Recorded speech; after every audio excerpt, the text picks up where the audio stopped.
Okay, so today we're going to look at just a short clip on one of the features of firms of monopolistic competition. So a quick reminder of what are firms of monopolistic competition. These are firms that they're selling very similar products, but they're slightly differentiated. So again, think of hairdressers, gyms, coffee shops, estate agents, vets. They're all providing the same service, but perhaps the gym has later opening hours, or perhaps the gym has family membership. So there is free entry and exit. You can set up a gym, no problem. You can set up a coffee shop, no problem.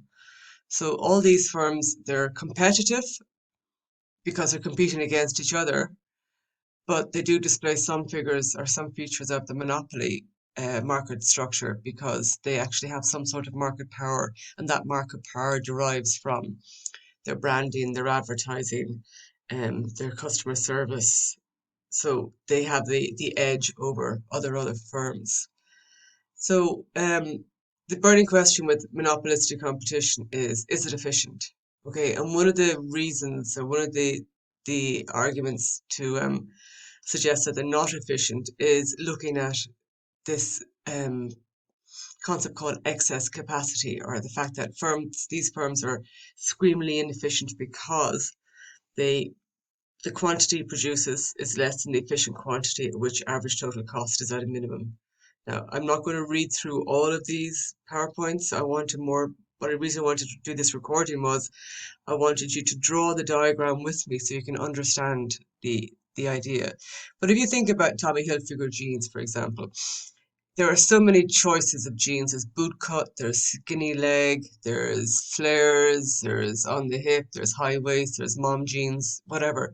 So the point with firms in monopolistic competition is that they're never going to be able to be very efficient because they're constantly trying to innovate and change to meet the demands of their customers, and also to try and guarantee their monopoly power, or not monopoly power, but the edge that they have over the other customers. So they're not just running a factory that is making bog standard, basic high waist jeans with standard denim and flared, because each factory is doing a separate run of jeans to try and have some bit of diversification or some bit of market edge. So in other words, the firm is never going to be like the firms in perfect competition, whereby they're actually operating at the lowest point of their average total cost curve.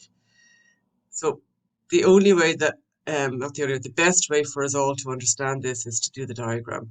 So if you can go off ahead, and if you can draw your basic, what it looks like the standard diagram for monopoly. There's your demand curve, and there's your downward sloping marginal revenue curve.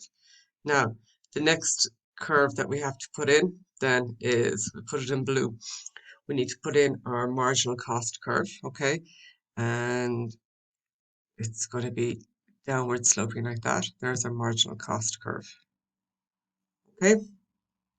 Now, we have our marginal cost curve, and then we have to put in our average total cost curve, okay? So I'm going to do that in this color, okay? Now, there's our average total cost curve, ATC. Now, let's get our sort of point alpha, or the profit maximizing output for this firm. Okay, remember it's where marginal revenue is equal to marginal cost at this point here. Okay, so again, I'm going to draw a line up. I'm going to get the price at the market, and let's say we're talking about a pair of jeans, and it's €30. This is a Tommy Hilfiger, and how many jeans are they producing at the market here? They're producing, I don't know, 20. Okay, so this is our firm. Now, this is the issue with firms of monopolistic competition. Okay, now we're not worried about whether or not we're making profit in the long run or the short run, but hopefully you might be able to see where price is relative to their average total cost curves. Okay, but let's more importantly look at efficiency. When firms are most efficient, they operate at the lowest point of their average total cost curve here. Okay, So if this was a firm in monopolistic or in perfect competition, it'd be super efficient. It'd be operating at the lowest point in their average total cost curve. And that lowest point would correspond with a quantity they would be producing 30 units and they would be charging less to the customer, maybe 25 euros. But firms in monopolistic competition never get to this wonderful point, this lowest point. Why? Because they're producing, they'll never get there. Why? Because they're producing too many varieties of goods to try and meet customer demand. So as a result, they charge a slightly higher price, which is 30 euro, and they have all this what we call excess capacity. And the excess capacity is equal to this area here. Okay? So this is the burning characteristic of how firms in monopolistic competition are not efficient. They have all this excess. They could be down here. If this was North Korea and they were producing jeans, they were producing one brand of jeans, the one factory making them all, there'd be no choice, and the firm in North Korea would be very efficient. But in the free market, we have loads of firms producing loads of different types of jeans, and as a result, they're never going to get to this point. They have excess capacity, and they charge a slightly higher price. So they would have been charging 25 euro if they're being very, very efficient and at the lowest point. But because customers value diversity, I'm willing to pay a higher price. And because of that, we have inefficiencies. Okay? So this is your area of excess capacity.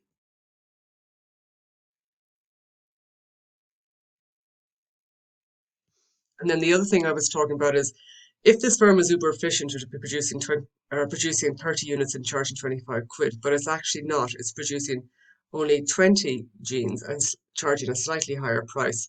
And that higher price is called a markup. And the other sort of point of firms in monopolistic competition, to another point to prove that they're inefficient, is because they have this markup. And the markup is the difference between what they would have paid when they were producing, these firms were producing the lowest point, and the price that the consumers are actually happy to pay. And the argument is that consumers are happy to pay this markup. In other words, the 5 euro, the difference between the most efficient price and the slightly higher price, is because we value diversity. And the argument is, well, why should I just have one choice of jeans? I'm working, I have money, I have choice, I should have free will, so I'm happy to pay the extra 5 euro for that markup so I can be slightly different or I can be slightly unique. All right. Okay, so in the notes I have they're in the PowerPoints, those notes explaining the markup and the excess capacity, but I really want you to do that diagram with me. Um, to look at the problems associated with monopolistic competition. Now, there are other issues to do with the efficiencies of monopolistic competition. The advertising. So people would suggest, well, Tommy Hilfiger is trying to fight for market share with Levi's or Gap jeans or whoever, so they advertise heavily. So one school of thought would be, well, advertising is a waste of resources because all you're doing is telling people, please wear these jeans, they're very, very nice. But the other argument or the counter argument is that advertising signals quality and it also tells you more about the product. Later on in the lectures, we'll be looking at some ads that help you to understand or help you to make a decision whether or not advertising is wasteful. Does it add to the value of the good, or does it actually just increase the costs, and those costs then erode into the profits of the firm? All right. Okay. So the end of this little short clip is you should be able to, on a diagram, identify an area of excess capacity. In other words, this orange mustard area here, and also I identify the markup and use this diagram to help explain why monopolistic competition is still not the most efficient market in the spectrum. Okay, thanks very much.